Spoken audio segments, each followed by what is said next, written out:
Land Bulletin series. I'm Haley Mirr, and I am the Director of Strategic Partnerships and Development here at Mirr Ranch Group. For those of you who are first joining, this is the Land Bulletin series where every other week we discuss the ranch and sporting property market, buying and selling advice, the latest best stewardship practices, as well as topics currently impacting landowners.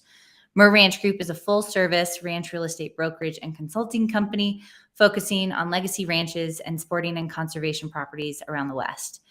On the Land Bulletin, we have looked at different income strategies available to landowners across the West. We have looked at larger scale operations and boutique ranch strategies. Today, we're actually going to be looking into an existing operation on two of our listings, the Rocking R Ranch and the Cochetopa Dome Ranch. We will look at why these properties were perfect candidates for a direct-to-consumer beef operation and how this high-altitude Red Angus beef herd differs from breeds out there. So I'm really excited to learn about what they're doing in that space. Helping me out today is the listing agent of one of these listings, Senior VP Daniel Carter. Welcome, Daniel. Hey, Haley. Thanks for having us. Of course. It's good to have you back on the show. I love to see your face, even if it's under the weather. Yeah. Well, look, we appreciate the opportunity to bring these guys on. I've gotten to know Dan and Katie Reardon over the last few months, and they have a really interesting story to tell. So I'd love to introduce them and bring them onto the show. They're the owners of Rocking R Red Angus, based out of Montrose. So yeah, Dan and Katie Reardon. Welcome, guys, to this show. I'm so happy to see your faces and to actually get to meet you after hearing so much about your property. So thanks for joining us today. Thanks for having us. Thank you.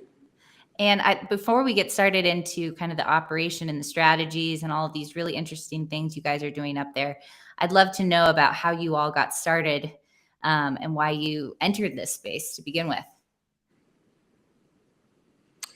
Gosh, good question. We started this herd about 15 years ago.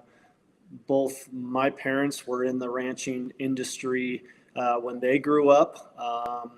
Katie's family was in the ranching industry when she grew up, but neither one of our sets of parents were involved in the ranch life. So we're kind of a generation separated, but we decided, like I said, about 15 years ago to get back into it for ourselves and for our family. And we purchased a few cows, and that's grown into the herd today. So it's definitely been a fun process from the beginning till now. Amazing. And I guess, that brings up the first point I'd love to chat about. Let's start about the heart of your operation, the cattle, and what makes this herd a little bit different than others that people might have grown accustomed to or know about.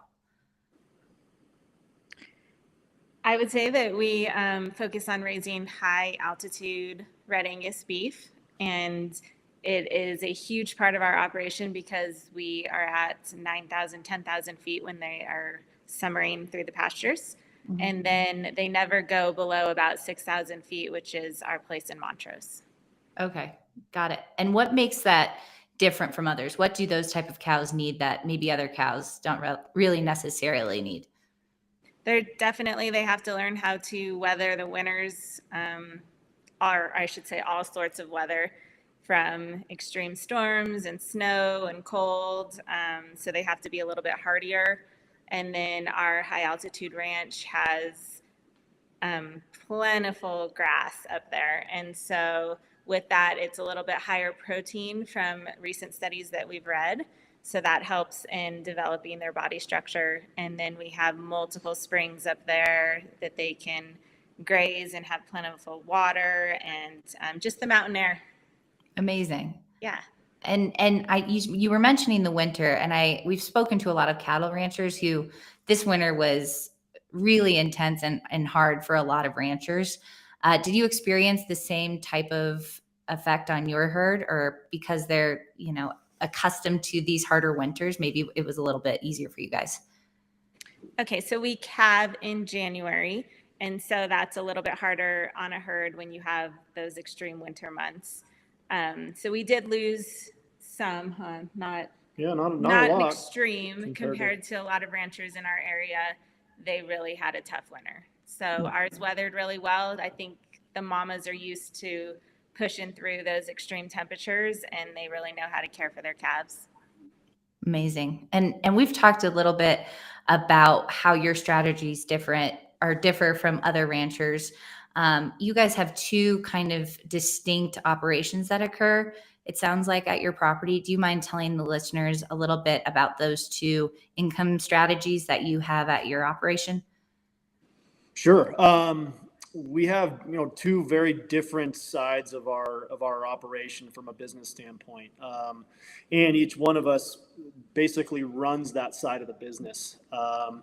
I am basically in charge of the breeding decisions, the seed stock industry. We're a registered Red Angus herd, which means all of our cattle, or the far majority of them, are registered with the Red Angus database.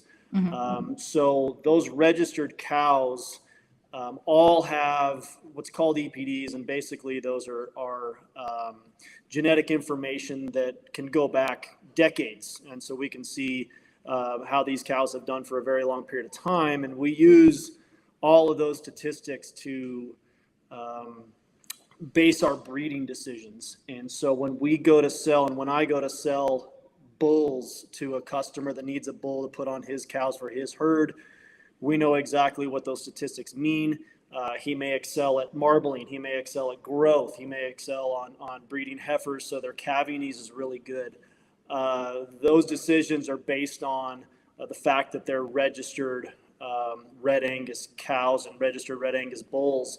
So we sell females and bulls based on their genetics, which can be traced back for decades. And then Katie is in charge of the beef side of things, where we're actually marketing beef directly to consumers.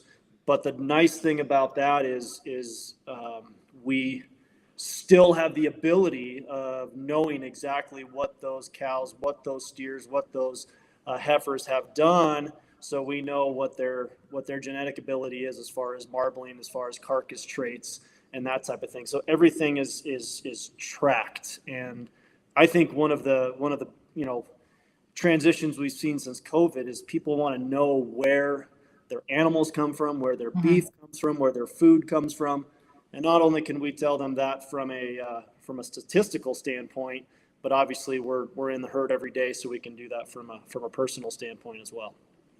And does your operation with the breeding and also the direct to consumer, do you guys stay pretty local, or are you selling some of those cows to other states, or is it more of kind of a local operation? I guess from a seed stock standpoint, I'll take that first. We sell bulls and females all over the place. I've hauled bulls to Texas and Oklahoma and Kansas this year. We've sold New Mexico, Arizona, Utah, Wyoming. So we're all over the place as far as the seed stock industry. Her beef side even expands far beyond that. Amazing. Yeah, I would say we've really focused on pushing the beef nationwide, more so than just locally. For us, it was easier to do the shipping and get the beef out everywhere than to sit at farmers markets every weekend as much as we want to. But we're friends with a lot of people that do that. And so that was kind of their niche and how they did it. And so we wanted to try seeing how we could reach a larger audience. And we have a lot of friends and family that are all over the U.S. Okay. And what kind of form do you send this kind of packaging out? Is it big boxes? Do people order parts of the cow? How does that process work? Yeah, so anything from individual cuts to boxes. So you could order like a ground beef box, and that's going to have 10 pounds of ground beef, or multiple cuts. And my boxes usually are around 8 pounds to 25 pounds when we ship. So we have a few different sizes that we do. Wow. And use regular box material, but our lining is a green cell foam. And so it's a sustainable product. It's made out of corn. And so you can burn it. It's water soluble. You can use it in your garden as compost. So a lot of people like that it's not just your styrofoam that's going in those boxes. Mm-hmm. And in terms of distribution and those kinds of things, is there a company that you guys package your meat with? I'm just very interested in the entire process of how that direct to consumer thing works, from, you know, the field to the doorstep of some of these consumers. Of course, yeah. So in order to ship across state lines, we need to be USDA certified. So we make sure that the butcher that we use always has a USDA processor on site. And they just make sure that everything's regulated, all their labeling is coherent with the USDA. Okay. Yeah. And Daniel, have you had the chance to try any of their beef? I'd love to know from a consumer's perspective. I haven't yet. I was just thinking about that. I'm like, hey, I need to get. Yeah, we need to bring you some. Yeah, maybe no, I've heard it's delicious, and I've obviously seen their cattle in person, and they're very healthy looking, happy looking cows. They're putting great gains on their calves. I was actually there the day that Dan dropped his heifers and his mama cows and his calves off. So I've seen them from, I don't know, how old were they then, Dan? I guess you guys calved in January. That was March or April, I guess. When you brought them up to the ranch. So yeah, there are so many different nuances to the way you guys operate your business, from being USDA certified with your butcher to being a registered Red Angus operation. I think that's one really interesting thing to just to point out and maybe talk about a little bit before we move to the next part of the conversation.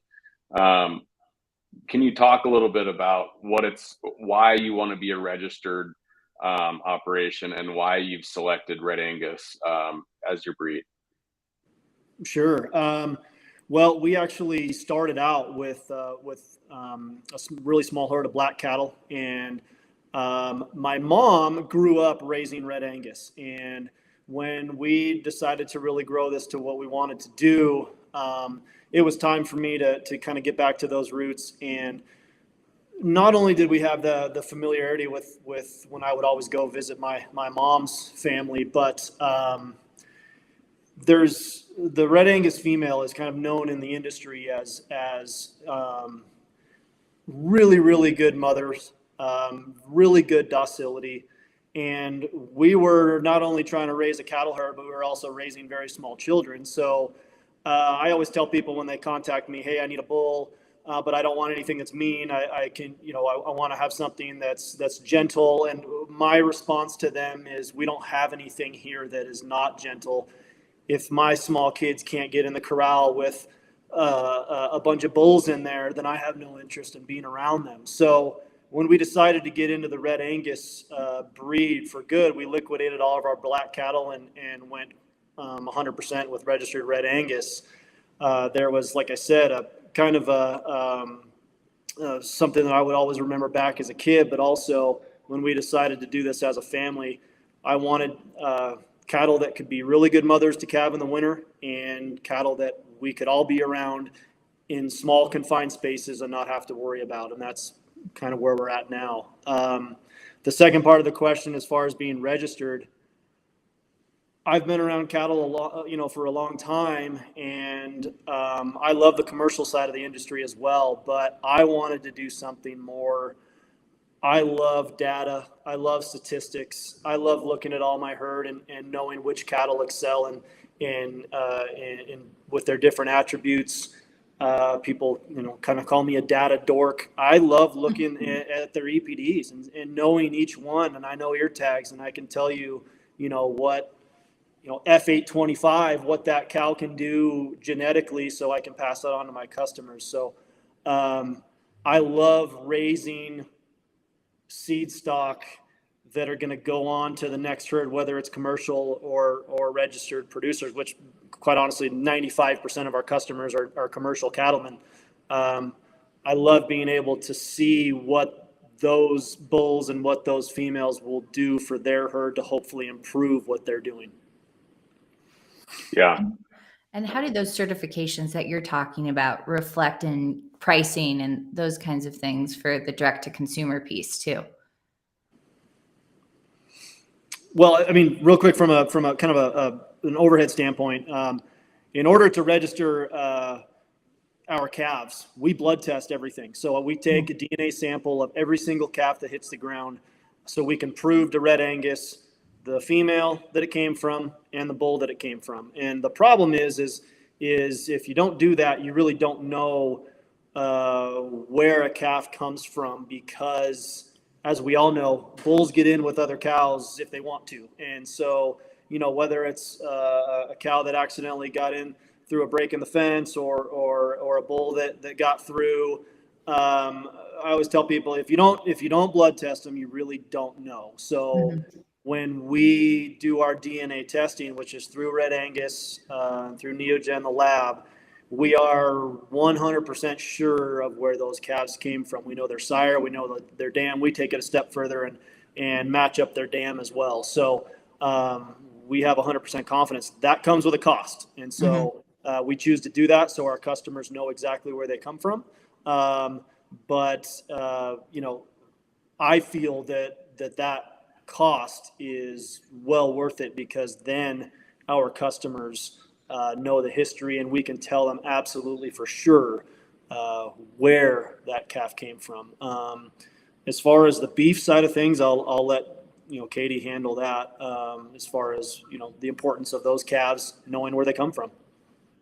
Yeah, so if we're able to track a calf that's coming from parents that have higher marbling standards, then we want to make those probably part of our beef program, and look at other traits and decide if those are part of our maternal side of it or going into our bull program or something like that. Awesome. I didn't know that much went into it. So it's neat to see kind of the time and the energy it takes to really certify these guys and make sure they are what you guys are saying. So with that being said, I know a lot of people, the cattle industry is hard. It's hard to run cows. It's not the easiest operation, but lately it seems like the pricing and the market for beef has been really good. And I was just wondering, from your perspective, do you see that the market is stronger than it typically is? Where do you see things kind of projecting in terms of beef prices and being able to operate these kind of operations? From a pricing standpoint, I think that's no secret. It's a good time to be in the cattle industry for sure. We're seeing prices for calves from customers that are doing really, really well. There, a lot of people I've talked to in the last few weeks have contracted their calves at great prices for the fall, so they're pretty excited. Selling females, which we do, I think we're looking at bred females. Probably in the same range as they were in let's say about 2014, 2015, when things were really high. I think we're going to surpass that though. With the drought conditions, cattle numbers are down. That's no secret. People are going to need to start adding to their herds. So the supply is going to have to increase, and you can really only increase supply by either retaining your own females or purchasing females. So for us, obviously, that's a good place to be. We're selling females, selling bred females to help people to increase the numbers of their herds as the drought is kind of eased and people are looking to expand their herds again. So it seems like you guys you didn't know this was coming, but it seems like you were prepared for something like this with the way that you've spent the last 13 years expanding your herd. I would say yes. We have made the very difficult decisions over the last however many years to not sell very many females at all, which means obviously a very small amount of revenue, but increasing the herd numbers. And now we are at the goal that we've always wanted to be. And so we have females to sell. Amazing. And, that's a great segue into the two ranches that you do have and how these two ranches have helped you get to this number and this goal of yours to where you're at now. We currently have two of those properties listed here at Mirr Ranch Group. And it would be great. And Daniel, I know you've gotten to know these properties really well too, but why were these two ranches good candidates for these two types of operations that you guys are going through right now? And how do you think these two ranches have helped you reach that goal that you were just chatting about? And I guess we'll start with the first one that you purchased, the Rocking R Ranch. Okay. I know we've talked about calving in the wintertime. For our place here, we are pretty mild, even though we go through winter storms like everybody does. Our ability to calve in January is actually been very, very consistent. This year was a little bigger than normal as far as weather, but we have a pretty mild winter compared to a lot of places. Water is extremely important. We have great water here, so we're able to raise the amount of hay to sustain our herd through the winter. We have productive fields, and when we bought this place years and years and years ago, it was pretty run down, and we renovated the home with really high-end finishes. We built barns, we built corral systems, we built a riding arena so our kids could ride and we can rodeo practice. Barns, we just spent a lot of money with infrastructure to make this into a place where it was comfortable to calve in the wintertime, and also the rest of the year when we live here.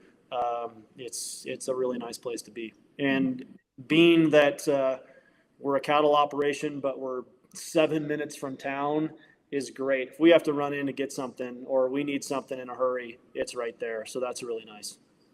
And I'd love to hear about your kids too. So your kids help you guys with your operation, and it's nice that they can be close to town too.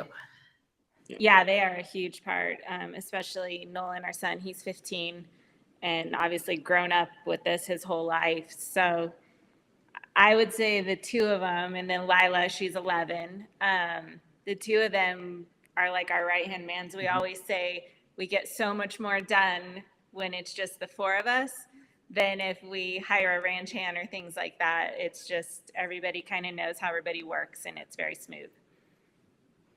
Yeah, I've seen that firsthand too. It's pretty neat how it's a family operation, and they're being humble about Nolan too. Nolan's a rodeo star.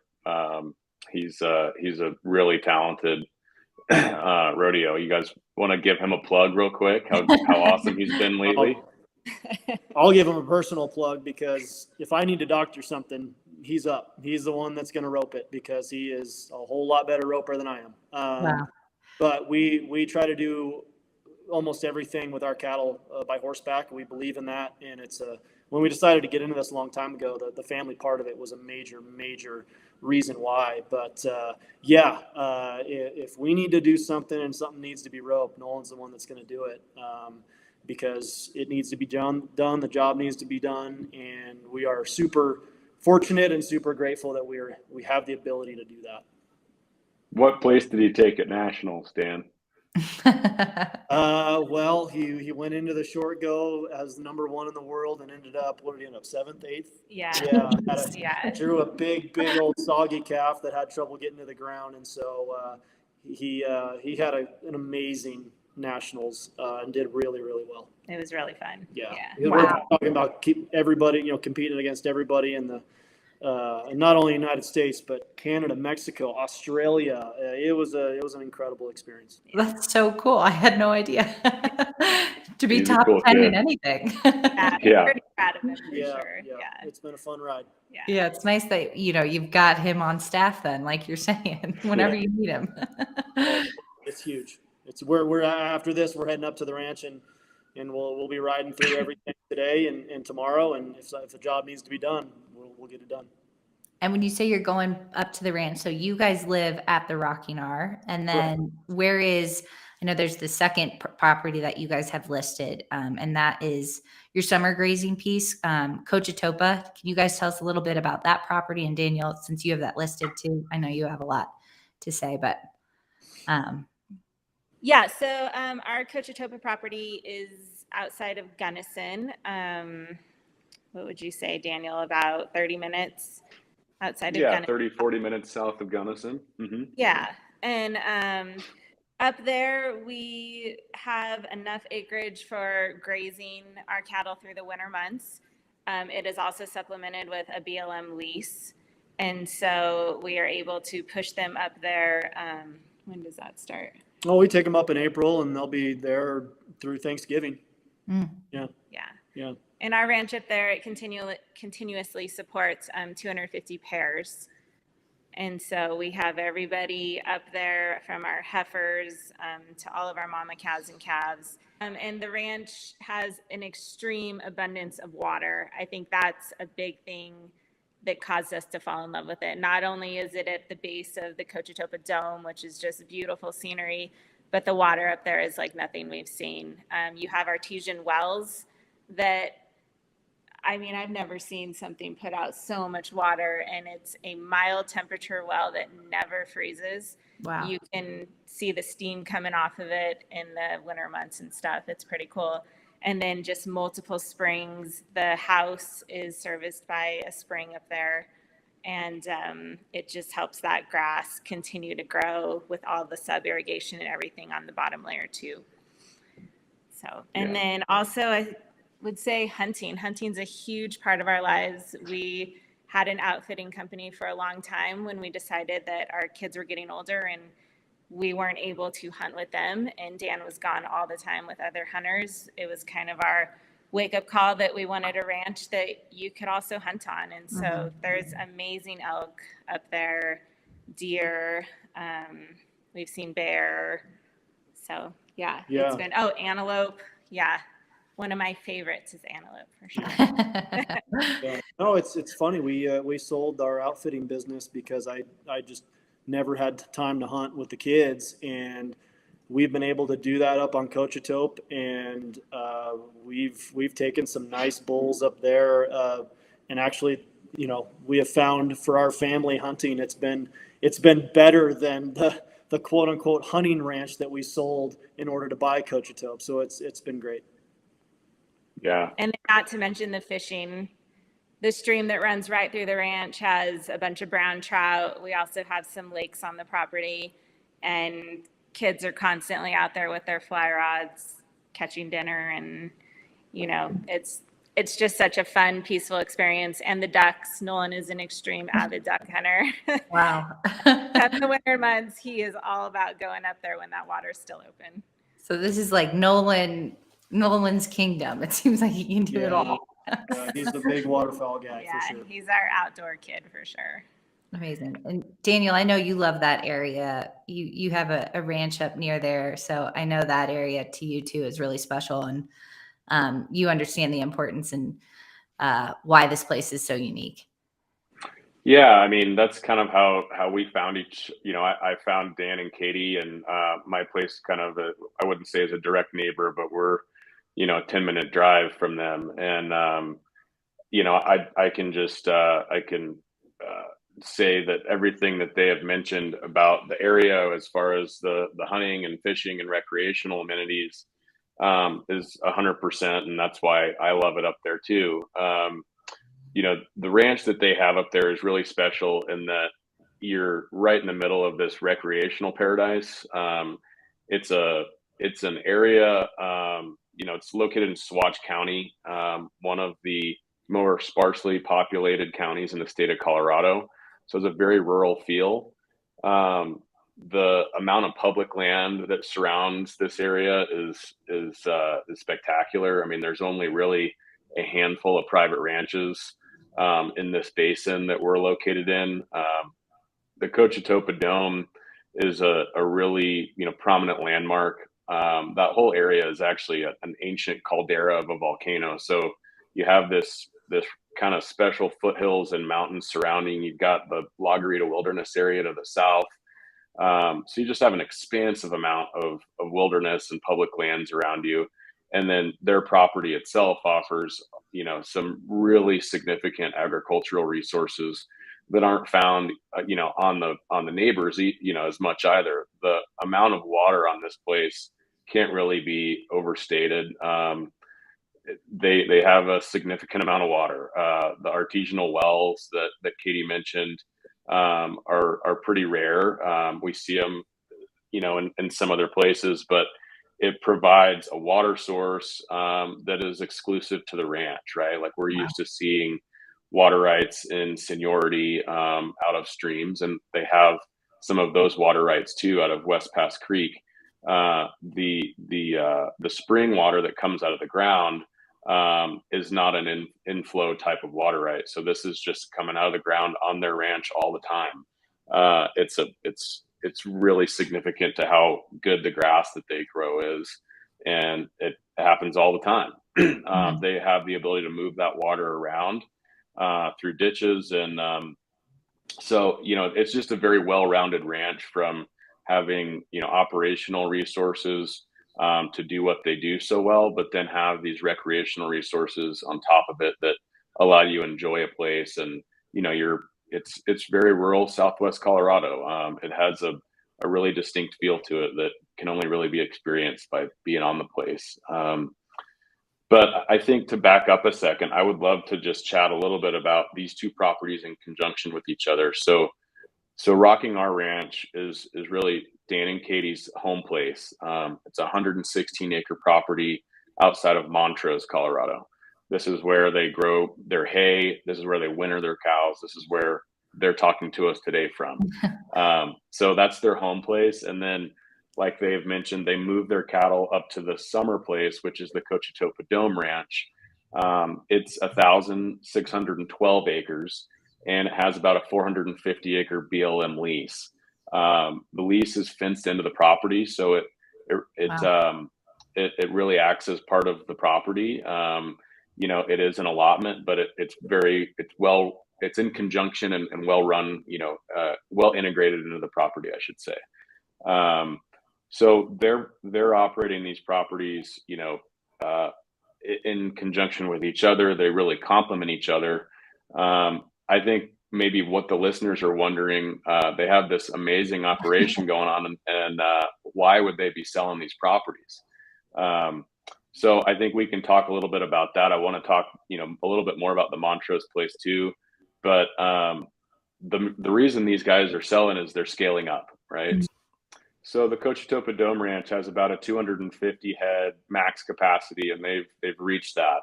And they want to continue to grow and scale their operation. So the other reason I think too is, what we're trying to do is find them a place where they can operate year round on one property. Their home place in Montrose is really, their hay base and where they're calving and having their cattle through the winter, but they're having to move their cows up to the high country in the summertime. And that has some additional impacts on them, trucking cattle back and forth twice a year. So, I guess as the next phase of the conversation, just helping us wrap up, talk a little bit about, this next phase for you guys, and maybe before we get there, how these two properties have complemented each other and how you've kind of strategically put these together. Sure. Well, I think you hit the nail on the head. Our summer ground up on Cochetopa, we could graze more than 250 head, but the problem is we choose not to, because we have to have grass to come back to in April. And so if we went ahead and grazed off everything, we wouldn't have anything to come back to until grass started growing again in May. So we choose not to do any more than 250 head here at home in Montrose. We raise the amount of hay to get 250 head through the winter. And so by hanging on to our two places, which we love, we are not able to grow anymore. And not only do we have demand for our seed stock, but Katie's side of the business has increased dramatically. So we need to continue to grow the business.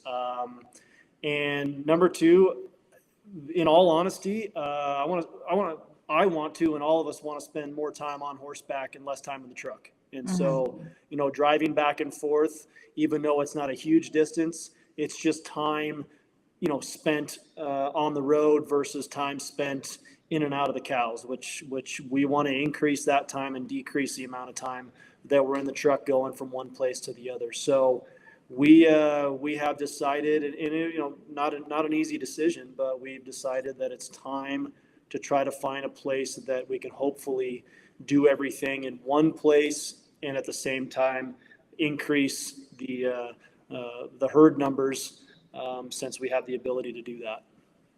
And what is your ideal? What's your goal? Like, how big would you guys want to get when it comes to going to the next stage? Is that 300 head kind of that goal, or do you see this expanding even more than that? I don't know, Katie, what's your goal? I mean, we started with like 10 cows, so Six cows. Yeah, I mean, Dan. Sky's the limit. Yeah, or I should say both of us. We're very entrepreneurial. We love to kind of. I mean, you don't know where life's going to take you, and I mean, did we ever think this is where we would be? No way. But it's been a fun ride, and we are just really enjoying the cattle world and the cattle industry. And I mean, I feel like even though we're in it and we know so much, we're constantly learning. And I think that's just the way we both always have been, is constant learners and trying to improve our businesses and just make things bigger and better. So who knows what we'll decide to do. I guess one thing I would say is anybody knows me, I really enjoy a challenge, and not a whole lot of people are raising Red Angus at high altitude. It's not a common thing. It's very uncommon. So I enjoyed that challenge, and we've grown to this point. But we've talked about, having 250 head from a registered component means we can give really high quality bulls to customers and females. If we could have 50 to 100 head of cattle for the beef side and have those running in conjunction, which right now we're running in conjunction, but watching both sides grow, 350 head probably makes a lot of sense for us. And we know now that we've hit our goal, which our goal was 250 head, and we're there. That's when we made the realization that we're kind of outgrowing where we're at, which is a good problem to have. Yeah.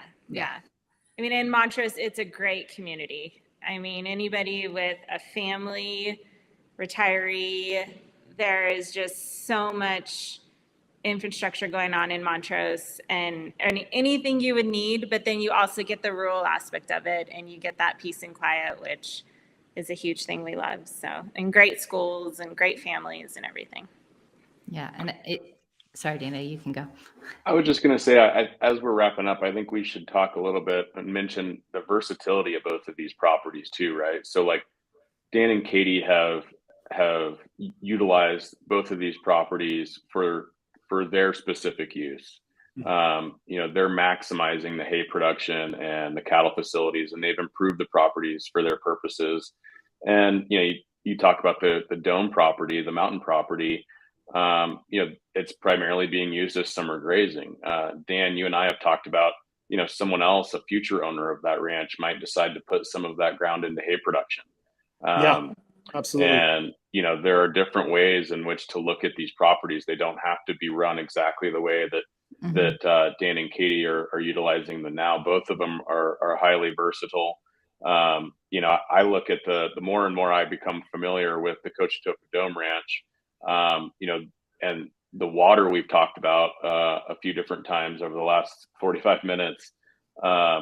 There's a great hay resource there too, for somebody who wants to put up hay. Like for Dan and Katie, their hay resources in Montrose, so they don't need it. But high elevation hay with amazing water rights, that's a tough thing to find. So putting some of that property or all of the irrigated ground into hay production is an option. Purchasing it just as a recreational property, it's a jewel, back in some really remote country. So there's different considerations for each of these properties. I mean, even the Montrose place, for someone who's not running any cattle, it's a comfortable size. For somebody that likes horses, all the infrastructure is there. And their home is beautiful, and you're 7 minutes from downtown Montrose on the Rocking R property. So I guess my point is there's a lot of different ways to look at either of these properties. Dan and Katie have maximized both of them for their use, and my computer just went completely dark. Pause. Finally, Can you guys still see me? We can see you perfectly fine. There must be something. Okay, it's back now. Okay. Sorry. You're good. You're fine. All right. Unpause. Okay. So the Rocking R place is 7 minutes from downtown Montrose, which, as Katie talked about earlier, you're right in town. It's great for a family or multiple different uses. So I think it's just important for us to note that these properties are really versatile, and they've maximized them for their use, but they can be a lot of different things to a lot of different people. Yeah. And it's really incredible to see what you guys have done with both places, even just seeing. I love your ceilings in your home. But that was a big, Yeah, that was I a big like point tall of ceilings. emphasis. Yeah, we remodeled. That was a big point of emphasis for Katie, was the ceilings. It's beautiful, but it's nice to know that you've also created these places where the next kind of steward of both ranches can make them what they want to be. So I really appreciate you guys taking the time today to talk to us about your operation and your two beautiful properties. And I definitely, after this, I'm going to go buy a box of beef for myself. I don't know if I've ever actually had a high Alpine Angus. Maybe I'll get it for all the guys at the office, but really nice to talk to you both. Daniel, thank you for joining. And I can't wait to see what happens with Rocking Red Angus in the future. So Sure. Thanks for joining us today. Yeah, thank you Thanks for having us. We appreciate it. Yep. Anything else you guys want to add at the end as we're wrapping up? Gosh, I don't think so. Yeah, I probably talked way too much. So yeah, I think we're good. All good. Well, thanks again, guys, for coming on. We appreciate it. Okay. Well, thank you. Thank you. Thanks so much. See you guys soon. And thank you to Daniel for helping me out with this conversation with Katie and Dan, and for educating us on this ranch. We're excited to see where Cochetopa Dome lands with the next buyer, and same with Rocking R. So thanks for joining me today, Daniel. Absolutely. Yeah. Thanks for the opportunity. It was fun. Awesome. And if you want to learn more about these two properties, check out our website or give us a call. If you want to learn more about how you can purchase some Rocking R Ranch beef, which I'm going to do right after this, please visit their website at www.rockingredangus.com. And if you want to learn more about ranch real estate in general or our ranch marketing process, please be sure to subscribe to our newsletter on our website at www.mirranchgroup.com or give us a call at 303-623-4545. Thanks so much. See you next time.